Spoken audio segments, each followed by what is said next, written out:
Hello, my name is Steve Zeltzer, and I'm one of the candidates who is running in the 2007 KPFA local station board elections. And we have some other candidates with us tonight, and we're going to be making some statements about why we're running and what we think should happen at KPFA and Pacifica, what our vision is.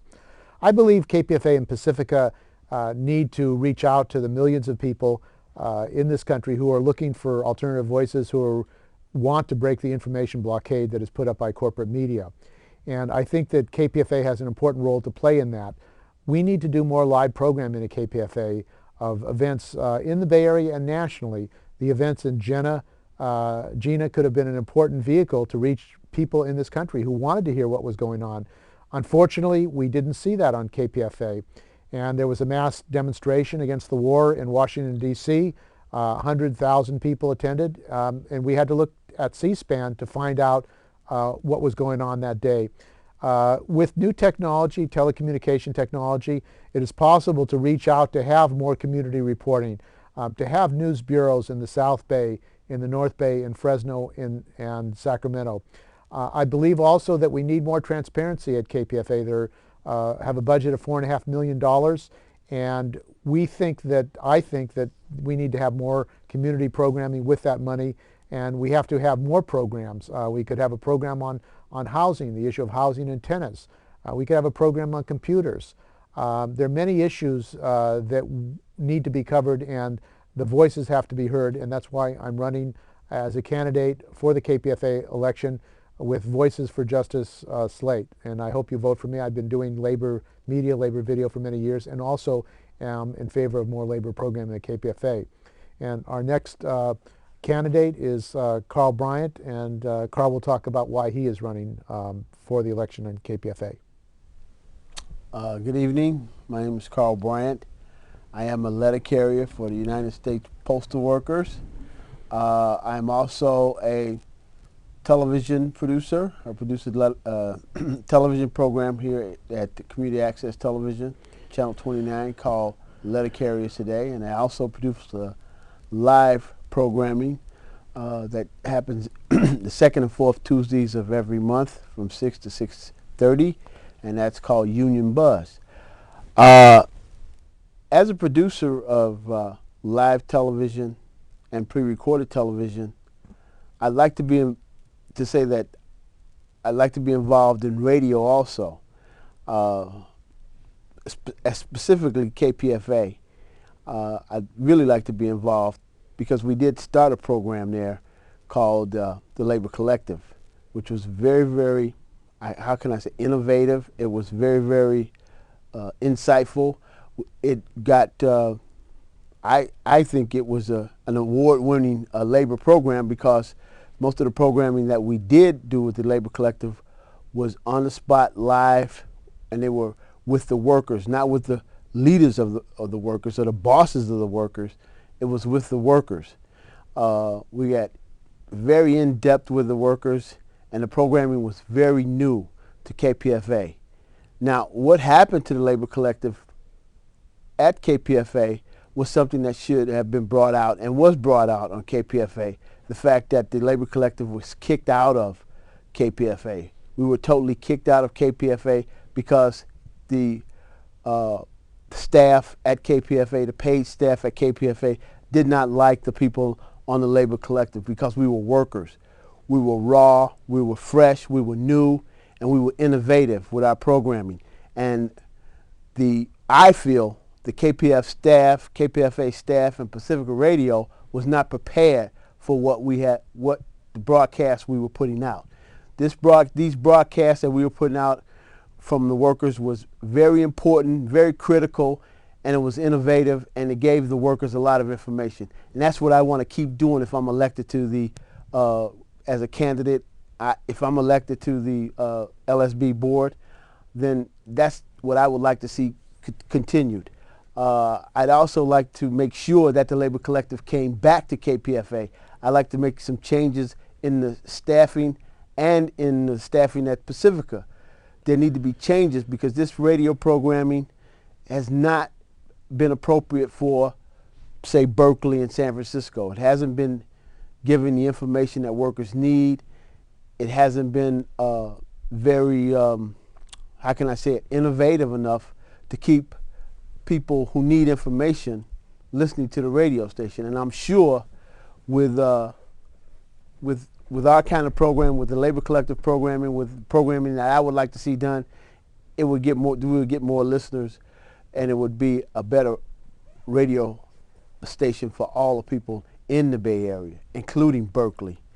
I'm running with Steve and Sureya, and I like to say that I know we all want to see changes at KPFA.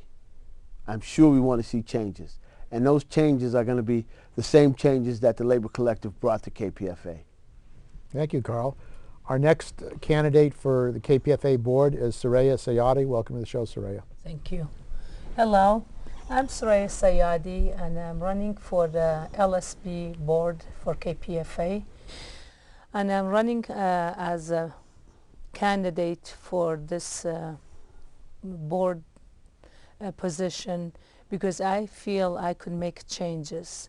I have been involved in the past with Voices of Middle East and North Africa, and I believe programming like that, it needs to be more expanded. We could have more programming like that. One program is not good enough, especially during the war and all these expansions of the U.S. Invasion of different parts of the world, especially Middle East.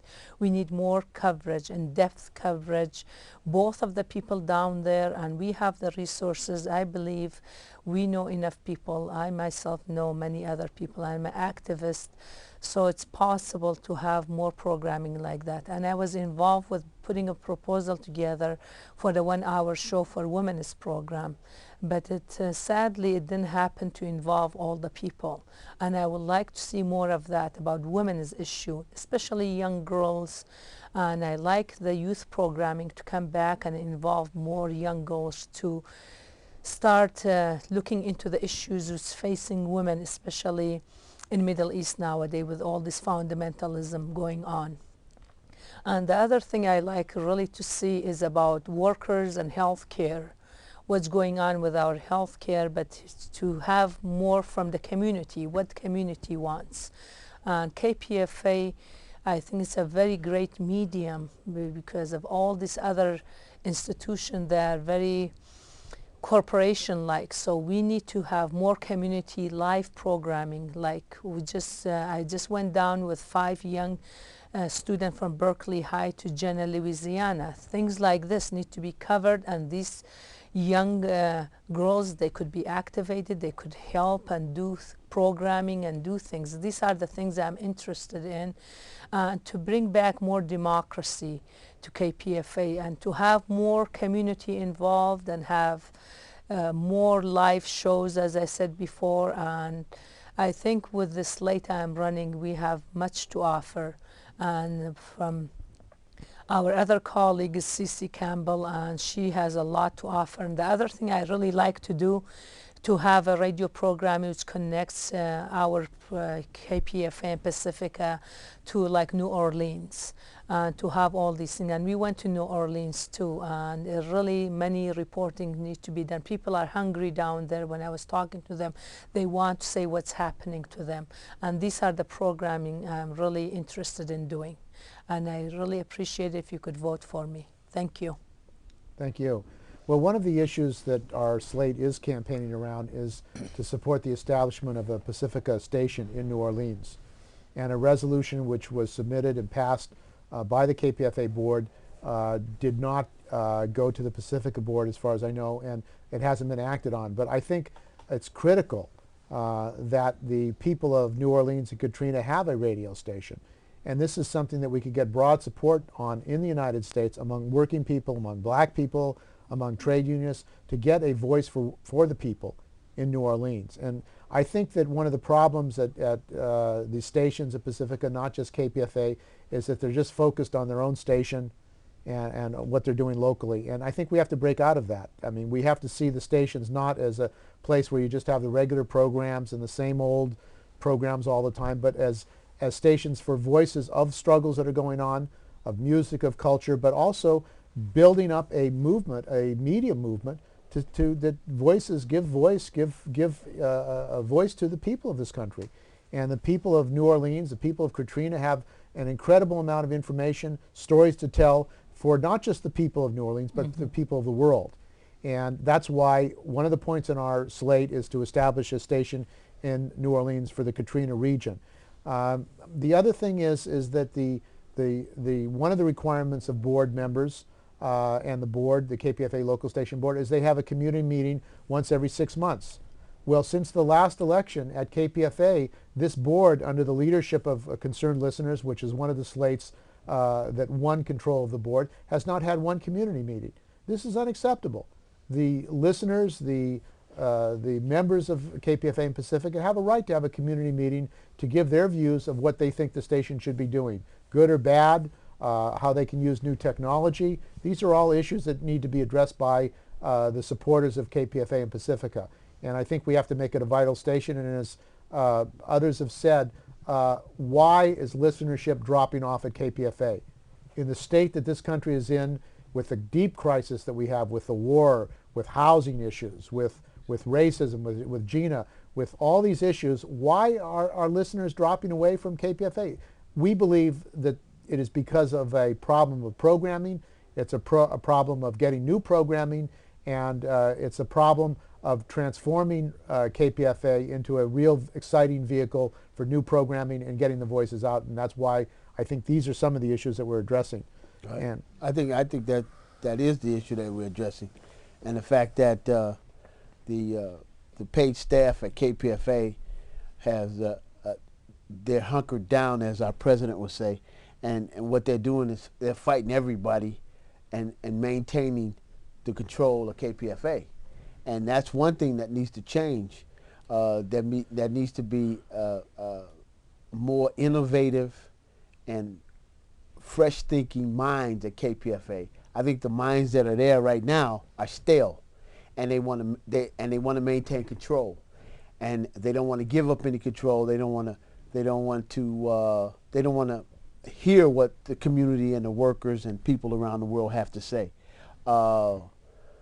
I think that's what's needed. It just needs to be changed, and it can be changed if the right people are put in office. I think if we were put in the office, there will be a lot of changes, because we know that there are a lot of current events that are happening that need to be spoken about on the radio. Especially like unpaid staff. That's right. Which is at risk by management. They're trying to ban the unpaid staff. About 60% of the programming in KPFA is done by unpaid staff. It's really disgraceful. This is union busting, and they have gone after them. And that's one thing we want to work hard to keep that organization, to keep it more so paid people doesn't waste all this money on paid people. People are willing and they want to put their time and volunteering, and they're doing very great programming. Many of those people right now, when they're doing their unpaid staff. So management needs, actually we need a responsible management. It's enough. For more than 3 years I've been of interim management. We need a real manager with skills of radio and community activism and responsibility, and when things go wrong, she could take, or he could take responsibility. And we need a great program director who's non-biased and could look at things and could organize the station better than what it has been. And we really have that chance to do that, so that's what we need to do. Yeah, we need to. I think that when we do get elected, that one of the things we need to look at is what generates the financing to keep the station going. And if we were to look at that and take a critical look at it, we begin to see why it is that people have stopped listening to KPFA and why they don't go to KPFA for their news and the information of current events, or the events that are happening in the Bay Area and all over the world. I think that we have a base at KPFA who continually fund KPFA without even challenging the ideology of KPFA. They just send the money because KPFA has a history of being what it was. That history is like gone now. They don't have anything innovative on KPFA. And like you said, the young people's program, they're gone. They kicked them off. They kicked them out like they kicked out the Labor And Collective. community programming. And community program, they kicked them out. Okay, well, I want to thank you all for your comments, and I hope that the listeners, the subscribers, the supporters of KPFA take a serious look at the Slate Voices for Justice and our program, which you could get on our website, which will be on this screen. Thank you.